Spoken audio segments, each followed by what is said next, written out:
Hello મિત્રો, કેમ છો તમે બધા? પાછું સ્વાગત છે તમારું અમારા એક નવા વિડીયોમાં. મિત્રો, અમે તમારા માટે રોજ એક નવો વિડીયો લાવતા રહીશું.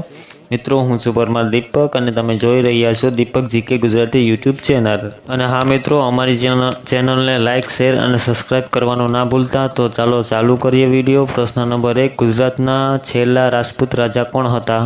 મિત્રો, તો સાચો જવાબ છે બી, કર્ણદેવ વાઘેલા. મિત્રો, અમારી ચેનલને લાઇક, શેર અને સબસ્ક્રાઈબ કરવાનું ના ભૂલતા. તમારા માટે આવા મજેદાર વિડીયો લાવતા જ રહીશું. પ્રશ્ન નંબર 2, અમદાવાદ શહેરની સ્થાપના કઈ સાલમાં થઈ હતી? એ 1455, બી 1447, સી 1411 અને ડી 1435. તો સાચો જવાબ છે સી 1411. 1411માં અમદાવાદની સ્થાપના થઈ હતી. પ્રશ્ન નંબર 3, કર્ણાવતી કયા શહેરનું પ્રાચીન નામ હતું? એ ચાંપાનેર, બી મહેમદાબાદ, સી રાજકોટ અને ડી અમદાવાદ. તો સાચો જવાબ છે ડી અહેમદાબાદ. અમદાવાદ કર્ણાવતી અમદાવાદનું જૂનું નામ હતું. પ્રશ્ન નંબર 4, પોરબંદરનું પ્રાચીન નામ શું હતું? એ પોરબા, બી પોરબંદર, સી સુદામાપુરી, ડી કીર્તિ મંદિર. તો સાચો જવાબ છે સી સુદામાપુરી.